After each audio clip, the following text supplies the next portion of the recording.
Hello friends, welcome to my channel Sunshine Blog. আপোনালোক সকলোকে মোৰ চেনেলত স্বাগতম জনাইছো। আজি বিহু উপলক্ষে লৈ আহিছো নাৰিকলৰ লাৰুৰ ৰেচিপি এটা, যিটো ৰেচিপি সকলো অসমীয়া মানুহে জানে বনাব। ইয়াৰ কাৰণে আমাক সামগ্ৰী লাগে নাৰিকল, যিটো আমি ৰুকি ল'ব লাগিব, আৰু লাগিব আমাক চেনি, ইলাচিৰ গুড়ি, আৰু আপোনাৰ ইচ্ছা অনুসৰি ইয়াত কাজু বাদাম বা অন্য বাদামো মিহলি কৰিব পাৰে। ইয়াৰ বাবে প্ৰথমতে নাৰিকলখিনি ধুনীয়াকৈ ৰুকি লৈ কিছু সময় আমি চেনিৰ সৈতে সানি পেলাই ৰাখি দিব লাগে। তাৰ পিছত এখন পৰিষ্কাৰ পেন লৈ বা চচপেন লৈ তাত আমি এইখিনি মিডিয়ামৰ পৰা একেবাৰে লো ফ্লেমটো একদম কম হ'ব লাগে গেছৰ, কাৰণ বেছি জুইত বনালে লগে লগে নাৰিকলখিনি জ্বলি যাব আৰু দেখিবলৈ লাৰুখিনি বেয়া হ'ব, কালাৰটো কলা বা ব্ৰাউনিছ হৈ যাব। সেইবাবে আমি কম জুইত লাৰু বনাব লাগে। নাৰিকলখিনি এই ধৰণে আমি কিছু সময় আমি ভাজি থাকিব লাগিব, আৰু যেতিয়াই আঠা হৈ যাব, হাতেৰে চুলে আমি গম পাম কিছু সময় পিছত যে নাৰিকলখিনি আঠা আহি গৈছে, তেতিয়া আমি ফ্লেম অফ কৰি দিম আৰু গৰমে গৰমে আমি অলপ হাতত ঘিউ সানি লৈ লাৰুবিলাক বনাই পেলাম। ফ্ৰেণ্ডছ, আপোনালোকে মোৰ চেনেলটো চাই কেনেকুৱা পাইছে বাৰু? যদি ভাল পাইছে তেনেহ'লে মোৰ চেনেলটো ছাবস্ক্ৰাইব কৰি দিব, আৰু এই ভিডিঅ'টো যদি চাই ভাল লাগে তেনেহ'লে এটা লাইক দি দিব আৰু ভিডিঅ'টো শ্বেয়াৰ কৰি দিবও পাৰে। এই ধৰণে আমি নাৰিকল কণ্টিনিউৱাছলি হেতাখন চলাই আমি ভাজি থাকিব লাগিব, নহ'লে তলত লাগি গ'লে লাৰুবোৰ দেখিবলৈ বেয়া হ'ব। কিছু সময়ৰ পিছত আমাৰ নাৰিকলখিনি ভজা হৈ যাব আৰু আমি লাৰু বনাই ল'ম।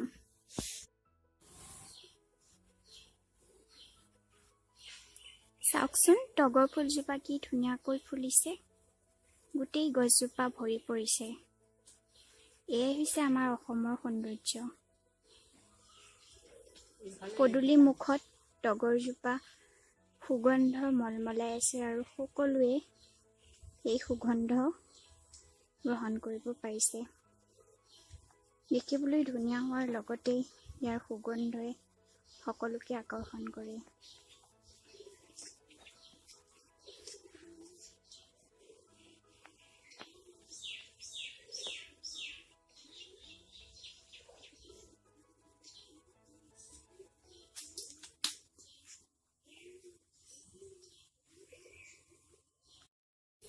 ফ্ৰেণ্ডছ, নাৰিকলখিনি ভজা সম্পূৰ্ণ হৈ গৈছে। এতিয়া আমি ইয়াত লাৰু বনাই ল'ম। তাৰ কাৰণে আমি অলপ অলপকৈ মিশ্ৰণ এখন প্লেটলৈ লৈ ল'ম, আৰু হাতত অলপ গৰু ঘিউ সানি লৈ আমি লাৰুবিলাক বনাই যাম। খুব বেছি ডাঙৰকৈও নবনাওঁ, আমি এতিয়া মিডিয়াম চাইজত লাৰুবোৰ বনাই যাম। আপোনালোকে দেখিব পাইছে যে পুৰা আঠা ওলাই আহিছে, ৰস ভাজাখিনি ভালেই হৈছে। এতিয়া লাৰুবিলাক আমি সোনকালে লাৰুবোৰ বনাই পেলাই আমি থৈ যাব লাগিব। পিছত আমি নিমজ কৰিব পাৰিম, প্ৰথমতে আমি লাৰুবোৰ বনাই থৈ যাব লাগিব। তাৰপিছত আমি অলপ পিছত যেতিয়া শুকাই যায় তেতিয়া আমি নিমজ কৰি দিব পাৰিম। দেখিব পাইছে যে এই ধৰণে আমি ধুনীয়াকৈ লাৰুবিলাক অলপ জোৰত টিপি পেলাই লাৰুবোৰ আমি বনাব লাগিব, যাতে ভাঙি নাযায়। আৰু নিমজ আমি ভালকৈ আমি কিছু সময় পিছতো কৰিব পাৰিম। এই ধৰণে আমি এটা এটাকৈ লাৰুবোৰ বনাই যাব লাগিব। এতিয়া মই আপোনালোকক কেইটামান লাডু বনাই দেখুৱাইছোঁ। আশা কৰিছোঁ আপোনালোকে ৰেচিপিটো চাই ভাল পাইছে, আৰু সকলোৱে লাৰু বনাব জানেই নাৰিকলৰ লাৰু। তথাপি কোনোবাই যদি নাজানে তেনেহ'লে ৰেচিপিটো চাই ট্ৰাই কৰিব পাৰিব। ধন্যবাদ সকলোকে, আৰু আগন্তুক ৰঙালী বিহুৰ শুভেচ্ছা জনালোঁ। Thank U.